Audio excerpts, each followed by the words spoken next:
அஸ்ஸலாமு அலைக்கும் வரஹ்மத்துல்லாஹி வபரகாத்துஹ். அல்லாஹ் நேசிக்கிறான். அல்லாஹ் யாரை நேசிக்கிறான்? அல்லாஹுடைய தூதர் ஸல்லல்லாஹு அலைஹி வஸல்லம் அவர்கள் சொன்னார்கள், அல்லாஹ் கேட்கப்படுவதை நேசிக்கிறான். அதாவது தன் அடியார்கள் தன்னை அழைத்து தான் ஒருவன்தான் தன் தேவையை நிறைவேற்ற முடியும் என்ற நம்பிக்கையில் எந்த அடியான் தன்னை அழைத்து தன்னிடத்திலே பேசுகிறானோ அவன் பேசுவதை ரப்பு கேட்பதை விரும்புகிறான். அல்லாஹு அக்பர். யார் அல்லாஹுவை அழைக்கிறார்களோ தங்களுடைய தேவைகளுக்காக அல்லாஹ் அவர்களை நேசிக்கிறான். அல்லாஹு அக்பர். எவ்வளவு அருளுடையவன் பாருங்கள் அவன். அல்லாஹ் ரப்புல் ஆலமீன் குர்ஆனிலே அவனை பற்றி சொல்கிறான், வஇதா ஸஅலக இபாதி அன்னி. நபியே, என்னை பற்றி என் அடியார்கள் உம்மிடத்திலே கேட்டால். இப்படி நபியிடத்திலே கேட்பவர்களுக்கு அல்லாஹ் குர்ஆனிலே பல இடங்களில் பதில் சொல்கிறான். நபியே, ரூஹை பற்றி கேட்கிறார்கள், உயிரை பற்றி கேட்கிறார்கள், நீங்கள் சொல்லுங்கள் என்று அல்லாஹ் சொல்லுவான். நபியே, மறுமையை பற்றி கேட்கிறார்கள், நீங்கள் சொல்லுங்கள் என்று அல்லாஹ் சொல்லுவான். ஆனால் அல்லாஹ் இந்த இடத்திலே கேள்வி கேட்கிறான், நபியே, இந்த அடியார்கள் உம்மிடத்திலே வந்து என்னை பற்றி கேட்டால் நீங்கள் சொல்லுங்கள் என்று அல்லாஹ் சொல்வதற்கு பதிலாக அல்லாஹ்வே சொல்லுகிறான், நானே சொல்கிறேன் நபியே, ஃபஇன்னி கரீப். இந்த கேள்விக்கு பதிலை நானே என் அடியார்களிடத்திலே சொல்லுகிறேன். நீங்கள் இதற்கு பதில் சொல்ல வேண்டாம், நான் அவர்களுக்கு மிக அருகாமையில் இருக்கிறேன். எவ்வளவு அருகாமையில்? அல்லாஹுடைய தூதர் ஸல்லல்லாஹு அலைஹி வஸல்லம் ஒரு முறை நபித்தோழர்கள் அல்லாஹுவை சப்தமிட்டு அழைத்துக் கொண்டிருக்கும் போது சொன்னார்கள், நீங்கள் காது கேட்காதவனை அழைக்கவில்லை, உங்களை விட்டு தொலைவில் இருப்பவனை அழைக்கவில்லை, நீங்கள் கேட்கக்கூடிய பார்க்கக்கூடிய உங்கள் பிடரி நரம்புக்கும் மிக சமீபத்தில் இருக்கக்கூடிய ரப்பை அழைக்கிறீர்கள், கண்ணியத்தோடு சப்தம் இல்லாமல் அழையுங்கள் என்று அல்லாஹுடைய தூதர் ஸல்லல்லாஹு அலைஹி வஸல்லம் அவர்கள் சொன்னார்கள். அல்லாஹ் சொல்கிறான், ஃபஇன்னி கரீப், நான் அவர்களுக்கு மிக சமீபத்திலே இருக்கிறேன். உஜீபு தஅவத தாஇ இதா தஆன். யார் அழைத்தாலும் அந்த அழைப்பவரின் அழைப்பிற்கு நான் பதில் கொடுக்கிறேன். யார் அழைத்தாலும், அவர் எந்த நாட்டிலிருந்து, எந்த மொழியிலிருந்து, எந்த ஊரிலிருந்து, எந்த நிறத்திலிருந்து, எந்த வேற்றுமைகளும் இல்லாமல் மனிதர்களில் யார் என்னை அழைத்தாலும் அந்த அழைப்பிற்கு நான் பதில் கொடுக்கிறேன். ஃபல் யஸ்தஜீபு லி, அவர்கள் என்னையே அழைக்கட்டும், வல் யுமினூ பி, அவர்கள் என் மீதை நம்பிக்கை கொள்ளட்டும் என்று அல்லாஹ் ரப்புல் ஆலமீன் சொல்கிறான். அல்லாஹ் கேட்கப்படுவதை அல்லாஹ் ரப்புல் ஆலமீன் நேசிக்கிறான். அல்லாஹுடைய தூதர் ஸல்லல்லாஹு அலைஹி வஸல்லம் அப்துல்லாஹ் இப்னு அப்பாஸை அழைத்து சொன்னார்கள், சிறுவரே, நான் சொல்வதை கவனத்தோடு கேள், சில வார்த்தைகளை கற்றுக் கொடுக்கிறேன். அல்லாஹுவை பாதுகார், அல்லாஹ் உன்னை பாதுகாப்பான்.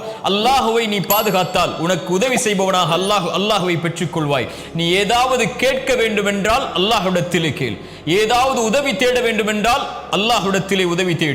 மனிதர்கள் எல்லோரும் உனக்கு ஒரு நலவை செய்ய நாடினாலும் அல்லாஹ் நாடியதை தவிர எதையும் செய்ய முடியாது. மனிதர்கள் எல்லோரும் உனக்கு ஒரு தீயதை செய்ய நாடினாலும் அல்லாஹ் விதித்ததை தவிர எதையும் செய்ய முடியாது. அல்லாஹுவை அழை அப்துல்லாஹ் இப்னு அப்பாஸே என்று அல்லாஹுடைய தூதர் ஸல்லல்லாஹு அலைஹி வஸல்லம் அந்த நபித்தோழரின் மூலமாக எமக்கு செய்தியை சொன்னார்கள். அல்லாஹ் கேட்கப்படுவதை அல்லாஹ் விரும்புகிறான். அல்லாஹுடைய தூதர் ஸல்லல்லாஹு அலைஹி வஸல்லம் அவர்கள் சொன்னார்கள், ஒரு அடியான் பாவம் செய்கிறான், பாவம் செய்து முடித்ததற்கு பிறகு அல்லாஹ்விடத்திலே வருகிறான், யா ரப், என் ரப்பே, நான் பாவம் செய்து விட்டேன், என்னை மன்னித்து விடு என்று கேட்கிறான். அல்லாஹ் கூறுகிறான், இந்த அடியான் நான் ஒருவன் தான் பாவங்களை மன்னிக்க தகுதியானவன் என்று என்னை அழைத்து என்னிடத்திலே வந்திருக்கிறான், நான் அவனை மன்னிக்கிறேன். அந்த அடியான் மீண்டும் அதே பாவத்தை தொடர்கிறான். வாக்கு கொடுத்து தன்னால் முயன்ற முயற்சியை செய்ததற்கு பிறகும் மீண்டும் அதே பாவத்திலே அவன் திரும்புகிறான். யாரிடத்திலே சென்று மறுபடியும் மன்னிப்பை கேட்க முடியும்? ரப்பிடத்திலே வருகிறான், யா ரப், நான் பாவம் செய்து விட்டேன். அல்லாஹ் சொல்கிறான், இந்த அடியான் நான் ஒருவன் தான் பாவங்களை மன்னிக்க தகுதியானவன் என்று என்னிடத்திலே அழைத்து என்னை கேட்கிறான், என்னிடத்திலே வந்து கேட்கிறான். இவனை நான் மன்னிக்காமல் எப்படி இருக்க முடியும்? நான் மன்னிக்கிறேன். மீண்டும் அதே பாவத்தை தொடர்கிறான், மறுபடியும் வருகிறான், யா ரப், என்னை மன்னித்து விடு என்று கேட்கிறான். அல்லாஹ் சொல்கிறான், நான் ஒருவன் தான் பாவங்களை மன்னிக்க தகுதியானவன் என்று என்னை அழைக்கிறான், இவனுடைய பாவத்தை நான் மன்னிக்கிறேன், இவன் எதை வேண்டுமானாலும் செய்து கொள்ளட்டும், இவனை நான் மன்னித்துக் கொண்டே இருப்பேன், இவனை மன்னித்து விட்டேன். என்ன சொல்ல வருகிறான்? எத்தனை முறை என்னை அழைத்தாலும், எத்தனை முறை தேவைகளுக்காக என்னிடத்திலே வந்தாலும், எத்தனை முறை பாவ மன்னிப்புக்காக என்னிடத்திலே வந்தாலும் நான் உன்னை விரட்டுவதில்லை, உன்னை ஒதுக்குவதில்லை, நான் ஏற்றுக்கொள்கிறேன், நீ கேட்பதை நான் ஆசைப்படுகிறேன் அடியானே என்று அல்லாஹ் ரப்புல் ஆலமீன் சொல்கிறான். இந்த உலகத்திலே மனிதர்களை பொறுத்தவரை, யாரை நாம் சார்ந்து யாரை நம்பிக்கொண்டிருக்கிறோமோ இந்த மனிதர்களை பொறுத்தவரை நாம் கேட்டுக்கொண்டே இருந்தால் எம்மை விட்டு தூரமாகுவார்கள். ஆனால் ரப் அவனிடத்திலே கேட்க கேட்க கேட்க கேட்க தான் அவன் மிக அருகாமையில் எம்மிடத்திலே வருவான். அல்லாஹு அக்பர். அல்லாஹுடைய தூதர் ஸல்லல்லாஹு அலைஹி வஸல்லம் அவர்கள் சொன்னார்கள், அல்லாஹ் ரப்புல் ஆலமீன் ஒவ்வொரு நாளும், ரமதானில் மட்டுமல்ல, ஒவ்வொரு நாளும் ஒவ்வொரு இரவும் அல்லாஹ் முதல் வானத்திற்கு இறங்கி வருகிறான். வந்த அடியார்களை பார்த்து கேட்கிறான், என்னிடத்திலே என்னை அழைப்பவர்கள் உண்டா? அந்த அழைப்பிற்கு நான் பதில் கொடுக்கிறேன். என்னிடத்திலே மன்னிப்பை தேடுபவர்கள் உண்டா? அந்த மன்னிப்பிற்கு, அந்த பாவங்களுக்கு நான் மன்னிப்பை வழங்குகிறேன் என்று அல்லாஹ் என் பிறப்பு என் இறப்பு வரும் வரை, இந்த உலகம் தொடங்கி இந்த உலகம் முடியும் வரை ஒவ்வொரு அடியானுக்கும் இந்த வாய்ப்பை அல்லாஹ் ரப்புல் ஆலமீன் ஒவ்வொரு இரவும், கவனத்தில் எடுங்கள், ஒவ்வொரு இரவும் அல்லாஹ் அழைக்கிறான். தேவைகளை கேட்பவர்கள் உண்டா? இதோ வழங்குகிறேன். மன்னிப்பை கேட்பவர்கள் உண்டா? இதோ மன்னிக்கிறேன் என்று அல்லாஹ் ரப்புல் ஆலமீன் ஒவ்வொரு இரவும் அடியார்களை பார்த்து கேட்பதாக அல்லாஹுடைய தூதர் ஸல்லல்லாஹு அலைஹி வஸல்லம் அவர்கள் சொன்னார்கள். அல்லாஹுடைய தூதர் ஸல்லல்லாஹு அலைஹி வஸல்லம் அவர்கள் சொன்னார்கள், எந்த ஒரு அடியான் அல்லாஹ்வை அழைத்தும் அந்த அழைப்பிற்கு அல்லாஹ் பதில் கொடுக்காமல் இருப்பதே இல்லை. அவன் கேட்கிறான் தேவைக்காக, அல்லாஹ் அந்த தேவையை அவனுக்கு சிறந்ததாக இருந்தால் உலகத்திலே கொடுப்பான். இல்லை என்றால் மறுமை வரை நன்மைக்காக அதை தள்ளி வைப்பான். அது அவனுக்கு சிறந்ததாக இல்லை என்றால். அப்படியும் இல்லை என்றால் அல்லாஹ் அதற்கு பகரமாக அவனுக்கு வரக்கூடிய தீங்கை, அவனுடைய பாவத்தை அல்லாஹ் ரப்புல் ஆலமீன் அழித்து விடுவான், நீக்கி விடுவான் என்று அல்லாஹுடைய தூதர் ஸல்லல்லாஹு அலைஹி வஸல்லம் அவர்கள் சொன்னார்கள். அல்லாஹுடைய தூதர் ஸல்லல்லாஹு அலைஹி வஸல்லம் அவர்கள் சொன்னார்கள், ஒரு அடியான் அல்லாஹ்விடத்திலே கரம் ஏந்தி அல்லாஹ் அதை கொடுக்கவில்லை என்றால் அல்லாஹ் வெட்கமடைவான் என்று அல்லாஹுடைய தூதர் ஸல்லல்லாஹு அலைஹி வஸல்லம் அவர்கள் சொன்னார்கள்.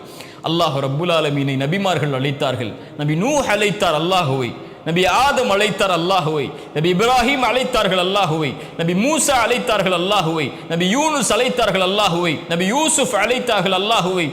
அல்லாஹுடைய தூதர் ஸல்லல்லாஹு அலைஹி வஸல்லம் அவர்களும் தன்னுடைய வாழ்நாள் முழுக்க அழைத்தார்கள் அல்லாஹுவை. பத்ருடைய போர்க்களம், அல்லாஹுடைய தூதர் ஸல்லல்லாஹு அலைஹி வஸல்லம் 300க்கும் சொச்சமான நபித்தோழர்களோடு இருக்கிறார்கள். எதிரிகள் 1000த்திற்கும் மேற்பட்ட எதிரிகள் நிற்கிறார்கள். அல்லாஹுடைய தூதர் ஸல்லல்லாஹு அலைஹி வஸல்லம் உடனடியாக அந்த முஷ்ரிக்குகளுடைய கூட்டத்தை பார்த்தவுடன் கிப்லாவை முன்னோக்கி கரம் ஏந்தி அல்லாஹுவை அழைத்தார்கள். யா அல்லாஹ், நீ கொடுத்த வாக்கை நிறைவேற்றி விடு. யா அல்லாஹ், இந்த சமூகம் அழிந்து விட்டால் இதற்கு பிறகு உன்னை வணங்குவதற்கு யாரும் இருக்க மாட்டார்கள் என்று கரம் ஏந்தி அவர்கள் அல்லாஹுவை அழைக்கும் போது அவர்களுடைய அந்த மேலாடை கொஞ்சம் கீழே விழுகிறது. அவர்களுடைய நண்பர் அபூபக்கர் சித்திக் ரலியல்லாஹு அன்ஹு ஓடோடி வந்து அல்லாஹுடைய தூதருடைய அந்த மேலாடை எடுத்து போர்த்தியவர்களாக சொன்னார்கள், அல்லாஹ் உங்களை ஒருபோதும் கைவிட மாட்டான், அல்லாஹ் அவனுடைய வாக்குறுதியை நிறைவேற்றுவான். அல்லாஹுடைய தூதரே, ஹஸ்புக, போதும் அல்லாஹுடைய தூதரே, போதும் அல்லாஹுடைய தூதரே என்றார்கள். யாரை அழைத்தார்கள்? அல்லாஹுடைய தூதர் ஸல்லல்லாஹு அலைஹி வஸல்லம். ஒரு நபி அல்லாஹுவை அழைக்கிறார்கள். நாமும் நீங்களும் நோய் வந்தால் யாரிடத்திலே செல்லுகிறோம்? சிரமம் வந்தால் யாரிடத்திலே செல்லுகிறோம்? கஷ்டம் என்றால் யாரிடத்திலே முறையிடுகிறோம்? யாராவது இந்த உலகத்தில் எனக்கு தோள் கொடுக்க மாட்டார்களா? யாராவது என்னுடைய குரலுக்கு செவிதாக்க மாட்டார்களா? யாரும் என்னுடைய அழைப்பிற்கு பதில் கொடுப்பவர்கள் இல்லையே, இப்படி தனிமையில் ஆகிவிட்டேனே, எந்த மனிதரும் எனக்கு உதவி செய்யவில்லையே என்று மனிதர்களை நாடி நாடி நாடி சென்று தோற்றிக் கொண்டிருக்கக்கூடிய நாம் ரப்பை அழைக்க வேண்டாமா? அவன் நமக்கு சமீபத்திலே இருக்கிறான். நாம் பேசுவதை, நம் தேவைகளை கேட்பதை அவன் விரும்புகிறான். கொடுக்கவில்லை என்றால் அவன் வெட்கப்படுகிறானே. அவனை நாடி செல்லாமல் இந்த அற்ப மனிதர்களை உதவிகளுக்காக, துணைக்காக நாடி சென்றால் என்ன அர்த்தம்? யார் அல்லாஹ்விடத்திலே பணியவில்லையோ, கேட்கவில்லையோ, அல்லாஹ் அவர்களை கேட்பதற்காக்குவான். அவனிடத்திலே சிரம் தாழ்த்தி கேட்கவில்லை என்றால் ஒரு நாள் வரும், சிரம் தாழ்த்தி அல்லாஹ்விடத்திலே கேட்க வைப்பான். அல்லாஹ் அவனுடைய அடியார்களை ஒருபோதும் விரட்டி விட மாட்டான், ஒதுக்கி விட மாட்டான். அல்லாஹ் ரப்புல் ஆலமீன் அவனிடத்திலே கேட்கப்படுவதை விரும்புகிறான் என்று அல்லாஹுடைய தூதர் ஸல்லல்லாஹு அலைஹி வஸல்லம் அதனால் தான் சொன்னார்கள், அம்மை யுஜீபுல் முத்தர்ர இதா தஆஹு வயக்ஷிஃபுஸ் ஸூ. கஷ்டத்தில் சிக்கி தவிப்பவன் அழைக்கும் போது, சிரமத்தை நீக்குவதற்காக அழைக்கும் போது, அந்த அழைப்பிற்கு என்னை தவிர யார் பதில் கொடுப்பார்கள் என்று அல்லாஹ் ரப்புல் ஆலமீன் கேட்கிறார். அல்லாஹுவை அழையுங்கள். எந்த தேவையாக இருந்தாலும், என்ன கஷ்டமாக இருந்தாலும், என்ன சிரமமாக இருந்தாலும், வாழ்வு எந்த நிலைக்கு சென்றாலும் அல்லாஹுவை அழையுங்கள். அவனிடத்திலே கேட்கப்பட்ட பிரார்த்தனைகள் ஒருபோதும் வெறுமனையாக திரும்ப வராது. அல்லாஹ் நம்மோடு இருப்பான். அஸ்ஸலாமு அலைக்கும் வரஹ்மத்துல்லாஹி வபரகாத்துஹு.